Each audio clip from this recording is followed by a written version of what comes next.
Your soul stands at a crossroads, and the choice you make today will determine which world you wake up in tomorrow. Will you remain here on a transformed earth, or are you destined for the primitive wilderness of Chiron?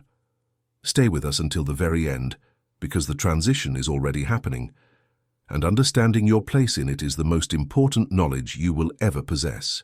The air on Earth is changing, not just in the way the wind blows or the seasons shift, but in its very spiritual vibration. For millennia, this blue marble has been a theater of shadows, a world of trials and expiations where pain was the primary teacher and conflict was the language of the masses. We have walked through the valley of the shadow of death, lifetime after lifetime, paying debts incurred in the distant past and struggling against our own lower instincts. But that era is drawing to a close. The great transition is no longer a prophecy of a distant future. It is the reality of our present moment. Earth is ascending. It is shedding its old skin of suffering to become a world of regeneration, a place where the collective focus shifts from me to us, from greed to empathy, and from war to an enduring active peace. Look around at the state of our world today. We see nations rising against nations, the drums of war beating with a ferocity that feels both ancient and terrifyingly modern. We witness the staggering disparity between those who have too much and those who have nothing. We see the rise of systemic cruelty, the manipulation of truth, and a pervasive sense of moral decay that seems to seep into every corner of our digital and physical lives. It is easy to look at the headlines and feel that the darkness is winning. The violence we see in the streets, the cold-heartedness of those in power, and the casual indifference to the suffering of the vulnerable, these are not just political or social issues. They are the final, desperate symptoms of an old world dying. The malady of the human spirit has reached a fever pitch. We are currently living through the cleansing period, a time when all that was hidden is being brought into the light. This is why the evil seems so dominant. It is rising to the surface to be recognized and ultimately outgrown. The wars we witness are the physical manifestations of the internal wars raging within billions of hearts. The greed that poisons our oceans and forests is the outward expression of a soul-level poverty. This moment in history is a collective examination of conscience. We are being asked, who are we and who do we want to become? In this new version of Earth, the vibration will be too high for the heavy weight of malice, ego, and cruelty. A world of regeneration is a sanctuary for those who have learned the fundamental lesson of love for one's neighbor. It is a home for the empathetic, the kind, and the seekers of light. In a regenerated world, the very laws of physics and biology begin to respond to a higher moral order. Cooperation replaces competition.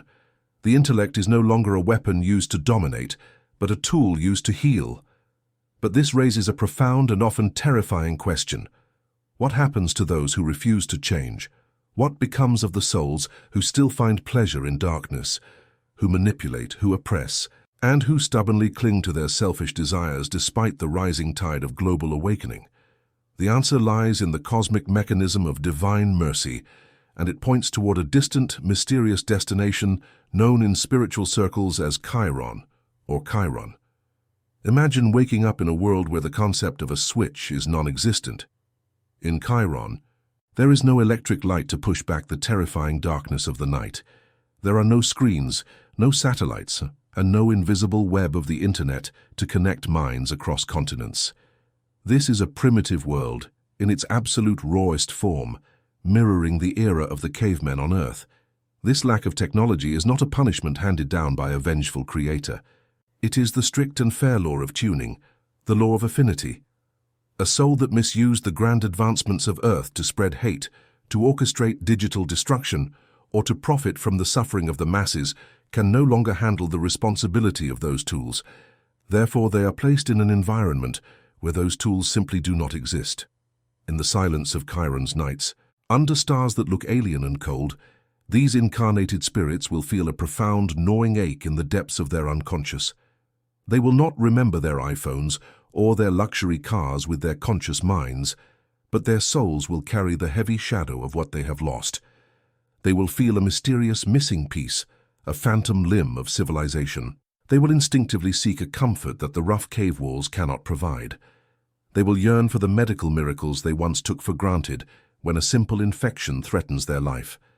They will miss the ease of communication when they must walk for days just to deliver a warning to a neighboring tribe. On Kyron, the absence of social structures, advanced healthcare, and instant communication serves a holy purpose. It forces the spirit to value what was previously ignored. When a soul is forced to grind grain by hand and hunt for every meal, the vanity of the ego begins to dissolve.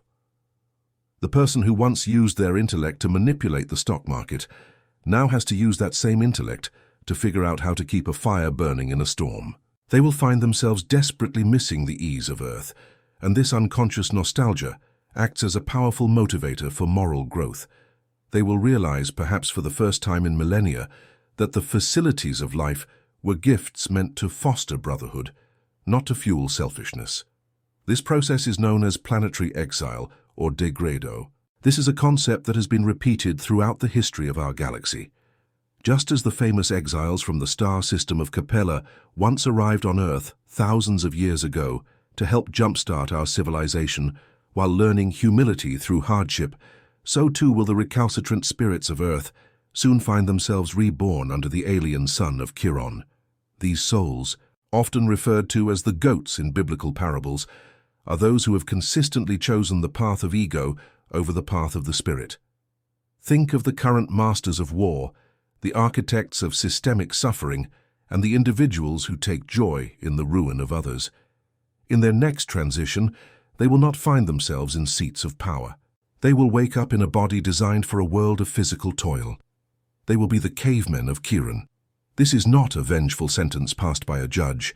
It is a natural law of attraction. A soul filled with hatred cannot breathe the air of a world filled with love.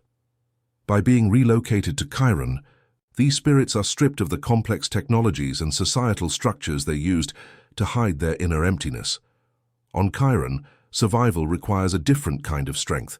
They must learn to cooperate just to stay warm. They must learn the value of a helping hand when facing a predator. When there is no money to hoard, the only currency is trust. When there is no media to manipulate, the only truth is action. They must rediscover the spark of divinity within themselves through the raw, unfiltered experience of nature. They will have to build civilization from the ground up, feeling in their own hands the weight of the stones and the cold of the rain. This is the ultimate lesson in empathy, to experience the vulnerability they once forced upon others. The transition of Earth is a sorting of the wheat from the chaff, a cosmic harvest where the frequency of your heart acts as your passport. If you find yourself gravitating toward acts of service, if you feel a deep ache for the suffering of others, and if you strive to forgive even when it is difficult, you are aligning yourself with the future of Earth. You are preparing to be the citizens of the new era, where technology serves humanity, and spirituality guides science. You will see the end of hunger, the end of organized violence, and the beginning of a golden age where communication is heart to heart. But why is this alignment so necessary? Why can't we just continue as we are? Because the Earth herself is a living entity, an evolving spirit that has served as a patient host for our lessons. She has endured the scars of our wars and the toxins of our greed, but her time of trial is also over. She is moving into a higher state of being, and those who wish to remain her guests must match her new vibration. Aligning with the good is not just a moral suggestion. It is a biological and spiritual necessity for those who wish to inhabit the Earth of tomorrow. The evil we see today, the corruption, the cruelty, the me-first mentality, is like a heavy anchor. As the ship of Earth begins to lift and sail into the higher dimensions of regeneration, those holding onto the anchor will be pulled down into the depths of a more primitive reality. This is why the recalcitrant spirits must be moved. It is actually an act of mercy for them as well. In a world of light, their darkness would be a source of constant burning shame. In the primitive world of Chiron, they have the chance to be big fish in a small rough pond, eventually learning that their old ways only lead to more hardship. Divine mercy ensures that no soul is ever truly lost. In the harsh conditions of Kyron, the pride of the ego is slowly ground down by the necessity of survival. The intellectual brilliance that was once used for deception on Earth must now be used to discover fire, to build shelter, and to protect the tribe. Imagine a former tyrant having to share his meager fire with a stranger just to survive the night. In that moment of shared warmth, a seed of empathy is planted. Slowly, through the centuries and the many incarnations in that rugged environment, the rebel spirits will soften. They will look up at the night sky of Chiron and feel a distant, bittersweet longing for the lost paradise of Earth. And that longing will be the catalyst for their eventual return. We must understand that our current time is a window of grace. Every day that we choose kindness over anger, every time we choose to help instead of to hoard, we are strengthening our tether to the new Earth. The wars and rumors of wars are meant to wake us up, to make us realize that the old way of living is unsustainable. The dominance of evil is an illusion of the ego. In reality, it is the thrashing of a dying beast. Chico Xavier, the great Brazilian medium, spoke of this reallocation of souls with both gravity and hope.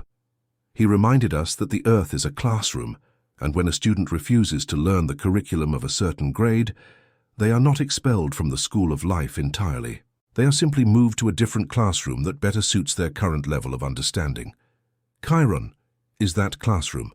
It is a place of intense, accelerated evolution. It is a world of second, third, and thousandth chances. Just as the Capellans eventually helped Earth progress through their superior intelligence and technical skills, the exiles from Earth will eventually become the gods and teachers of the primitive inhabitants of Chiron. They will bring with them the faint memories of Earth's music, Earth's art, and Earth's science. They will lead the primitive tribes toward agriculture, toward law, and eventually toward love. In doing so, they will find their own redemption by lifting others up. They will realize that true power is not found in dominating others, but in serving them. The message for us today is clear. Do not be discouraged by the darkness you see on the news. Do not let the cruelty of the world harden your heart. Instead, let it be the reason you shine brighter. The darker the night, the more visible the smallest candle becomes. We are the pioneers of the new Earth. Our mission is to anchor the vibrations of peace and love right here, right now, amidst the chaos. Use this time to introspect. Look into the corners of your soul and ask yourself where your loyalties lie. If you find sparks of anger, greed, or pride, do not despair. Transform them. Forgive yourself and then forgive the world. It is never too late to align with the light until the final breath of this cycle. The Earth is calling to its children to wake up, to embrace empathy, and to prepare for a world where the law of God is written on every heart. We are part of a cosmic dance.